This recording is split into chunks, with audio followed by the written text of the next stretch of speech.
Hi, I'm James Wallace, and the article I've chosen to write about is called Who is the GOAT of Basketball? LeBron James Deserves the Crown Over Jordan, written by James E. Colley. The question I propose is LeBron James officially better than Michael Jordan now? And I chose to do this article because I've been playing basketball ever since I was little. I started playing in recreational leagues and then I switched to school. And I also chose this article because I already have my own opinion formed on the article. The greatest of all time debate is one of the biggest debates in all of the NBA. James and Jordan are both extremely influential players with lengthy lists of accolades. From when I was little, I always liked King James. He was amazing on the court, and my older cousins, who I wanted to be just like, also really liked him, so it made sense for me to like him as well. This is an example of the bandwagon bias I formed from my cousins. I remember watching him on Christmas, wearing his jerseys, watching his commercials, and even drinking drinks he sponsored.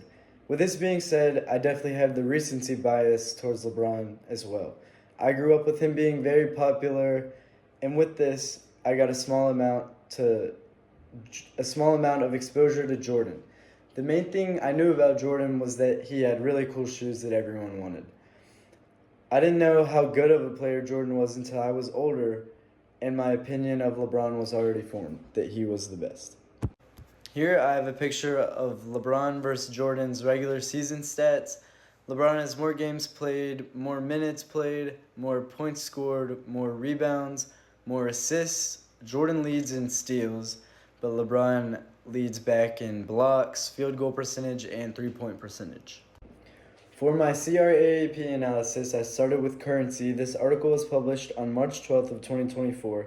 The article also mentions recent major achievements LeBron has accomplished, such as LeBron becoming the first player to score more than 40,000 career points. For relativity, this article would be relevant to fans of the NBA in general, especially those who are interested in the greatest of all time debate. It also has relevancy to those who wonder how the athletes are off the court. The author of this article was a Harvard graduate. The article was also published by the Associated Press, a well-known news agency. For accuracy, the article shows factual information on both Jordan and James. The article talks about their career statistics within the game. The comparisons and contrasts are numbers that can be verified through stat trackers. However, there are also subjective views in the article. For example, there's a viewpoint on Jordan that comes from one of his former teammates. The purpose of the article is to inform and persuade the audience. The author shows why he believes James should be considered the greatest of all time, trying to prove his point with statistics from both players.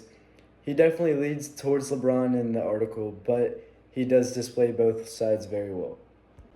With biases that we went over in class, I started with the measurement bias. I chose the measurement bias because it was just recently found out that some of Michael Jordan's stats didn't line up with what he was actually doing on the court. This was figured out from game film that was analyzed, and it was proven that some of his stats were even doubled in one of his greatest seasons ever. Another example of bias is the recency bias. The recency bias focuses on how a younger audience may be more persuaded to like LeBron because that's who they grew up seeing, and how an older audience may be more persuaded to watch Jordan because that's who they watched. Lastly, another example of bias is the framing bias. The framing bias is when information is presented in ways to shape an audience's beliefs. The article frames LeBron's ring count versus Michael's. Neither of them had the most amount of rings out of every player, so the article says that it should be counted out and shapes the audience to believe that how many championships these guys have should not matter, which also makes LeBron look better than Jordan. The Associated Press was founded in 1846. It is one of the oldest news organizations in the world. It is a nonprofit and is not owned by any certain individual. With this being said, the company would have nothing to do with the influence of the author's bias. The author would have his own bias, and he just has the Associated Press as his platform. So here I have total awards won by each player.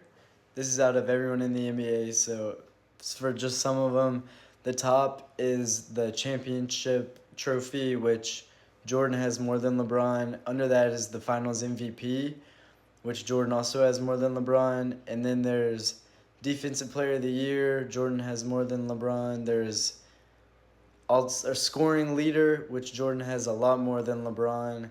There's steals leader. Jordan has more. There's assist leader. LeBron has more. But overall, Jordan has way more stat leads per year than LeBron does.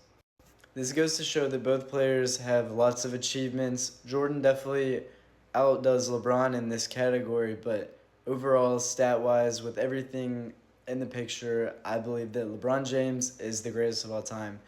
Thank you for listening.